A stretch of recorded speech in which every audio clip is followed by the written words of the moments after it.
Watch Transit TV right now. Keep watching Transit TV. Out of this mess is a given, and you can take this one to the bank. So you need to sign players. That's the final thing we learned today. KDB, Bernardo Silva and Gundogan, quality players past their prime. The other players coming up in the ranks do not have the quality to do what City have done the last decade, and winning that they need to sign players. And if you are going to go by FFP, it's going to be a very difficult one. It's going to take some time. It's not something they're going to do in one transfer window. So Pep is in for a different kind of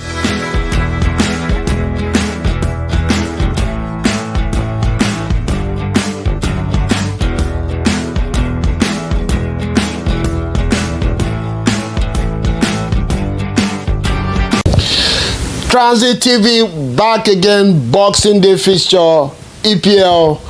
Again and again, Manchester City drop points. 13 games, 1 win, 2 draws. How much worse can this get? By any standard, by any stretch of imagination, I don't care what club it is, this is a sackable form. Pep Guardiola questioning himself, fans beginning to question him, pundits and football people rattled with this one. Nobody saw this one coming, not just this early, not under Pep Guardiola, that Manchester City will struggle and keep struggling to win games. Again, they drop points today. Drop 2 more points. Just 1 win in 13 games is unprecedented. We never thought that we would see this, quickly against about City and Pep Guardiola. So many City fans are not used to this. They don't know where to turn to. The credit in the bank for Manchester City for Pep Guardiola has made it impossible for anybody to call for his sack. But if we want to look at football the way we have been looking at football, Pep Guardiola should not be the coach of Manchester City by tomorrow morning. But in this one, they have been calling for some changes for Pep to do something different and see if that works. Today, I'm not going to lie, it was a tale of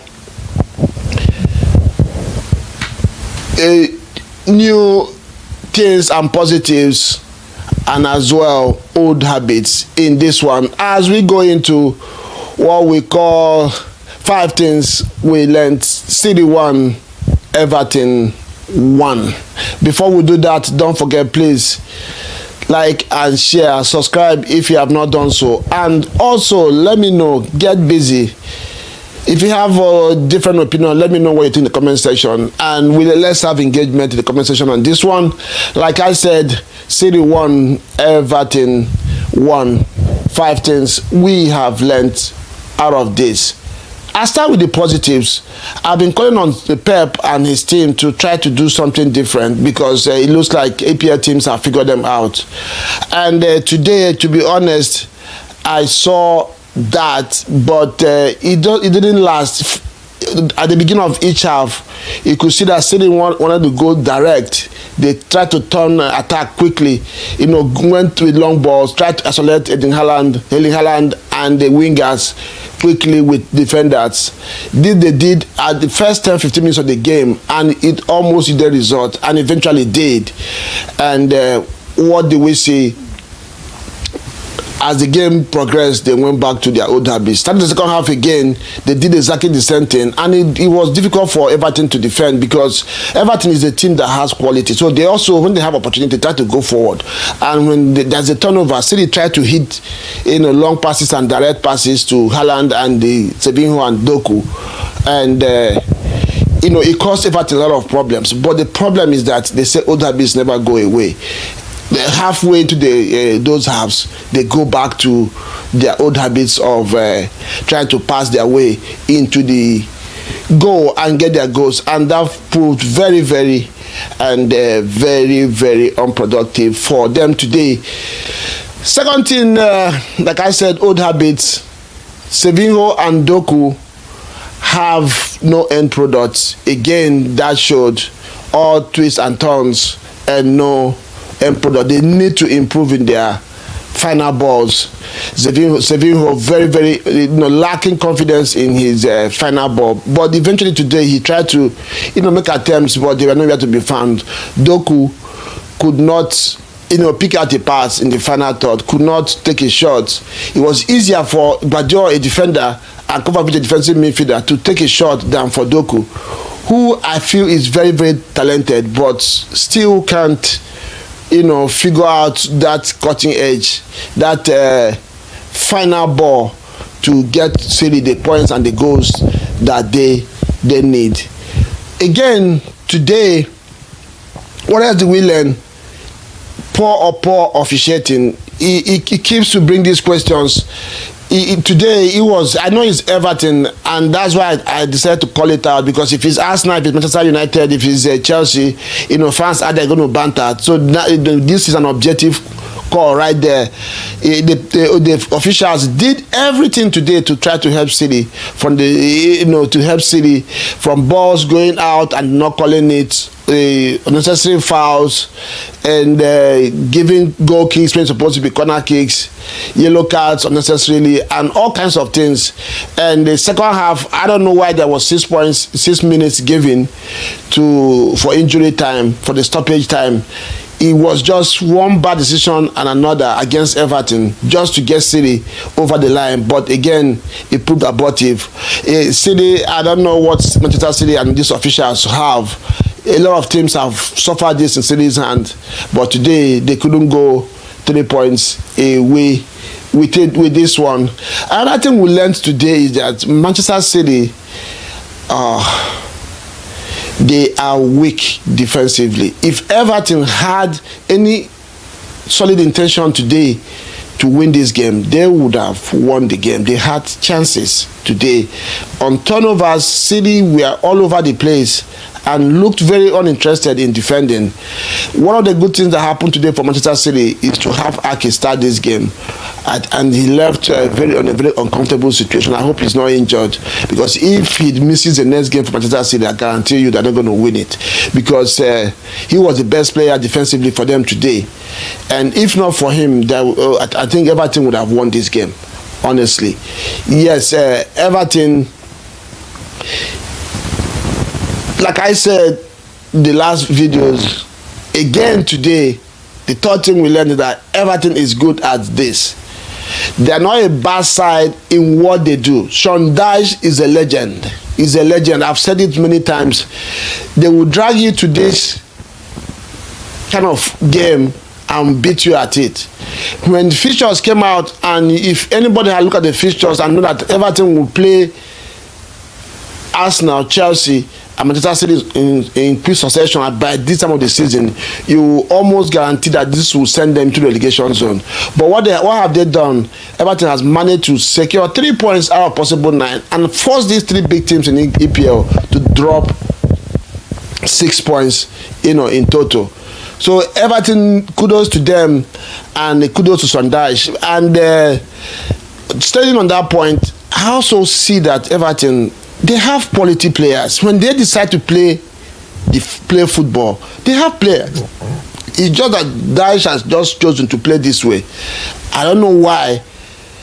Maybe in isolation it feels it doesn't have good defenders, but going forward and technically he has good players. Tokoyevsky, Mikelenko, Ndiaye, Dokore, which other player again right there, Gay. And even when Broya came in, also I could see he was taking on City players and he was successful at it. Yeah, there are so many technical players on that pitch, but why Everton has chosen to play this one not on Dyche, nobody knows. But one thing that we know is that they are also good at it, and they've gotten results against big teams. I just wish, because if this was probably a weaker team and Everton had this kind of joy they had today going forward, probably they would have got some goals and won the game. That's another thing we've learned today, that Manchester City defensively are weak. We already knew that, but it couldn't be poorer. Today, City couldn't just anytime Everton turned it on them, there was always a chance for Everton to score. It's just that they lack that confidence and that quality to finish their meal today. Yes, Manchester City are in the mud. They are in the mud. I say it again, they are in the mud. Pep Guardiola has to, questions have to start to be asked now. Manchester City right now are only hoping to get into the top 4 fight. Dropping off, if games go the way of Arsenal, Chelsea and Liverpool, City will be almost 20 points behind. There will be about 15 points, if I'm not mistaken, behind Liverpool, and 9 points behind Arsenal if Arsenal wins, and about 12 behind Chelsea. And this is, I know in the past we have seen them start struggle in the beginning of the season and go on this mad run. There is nothing showing on this one that City are going to go on this mad run this season. There is nothing showing that. Even if they sign players this January, of course, you know this is EPL, it takes time. Another thing we learned today is that Manchester City have to go into rebuild. They need to sign players. This crop of players cannot dig them out of this mess. Is a given, and you can take this one to the bank. So you need to sign players. That's the final thing we learned today. KDB, Bernardo Silva and Gundogan, quality players past their prime. The other players coming up in the ranks do not have the quality to do what City have done the last decade, and winning that they need to sign players. And if you are going to go by FFP, it's going to be a very difficult one. It's going to take some time. It's not something they're going to do in one transfer window. So Pep is in for a different kind of managing in football, because he has not been through this before. Yes, he's going to done a few kind of rebuild here and there, and that was when he had the time and the money to do it. Right now, we've not seen him in this situation, and it's really, really looking bad for Pep Guardiola. Manchester City are in the mud. Let me know, do you think City will make top 4 this season? It's looking very, very, very doubtful, because in top 4 you have Arsenal, you have Chelsea, you have Liverpool. These 3 look almost like a guarantee to make top 4. Newcastle are coming up strong and giving it a fight. Aston Villa looks like they will be there as well. So, and there's always one more surprise in the top 4, top 5 fight this in every season in EPL. So it's looking very, very unlikely for City to even make top 4, and this is total madness. This is madness. But I still expect them to make top 4, but it's going to be a very, very hard achievement for them this season. And let me know what you think. How did you see this one? Did you see any positives for City? What did you see in this game that makes you feel that City will pick up in the rest of the season, or should we just give kudos to Everton? I will give kudos to Everton, and I believe that City are going to find it difficult to come out of this one. But in football, they say things change quickly. Let me know what you think, and I'll see you again in the next one. Ciao.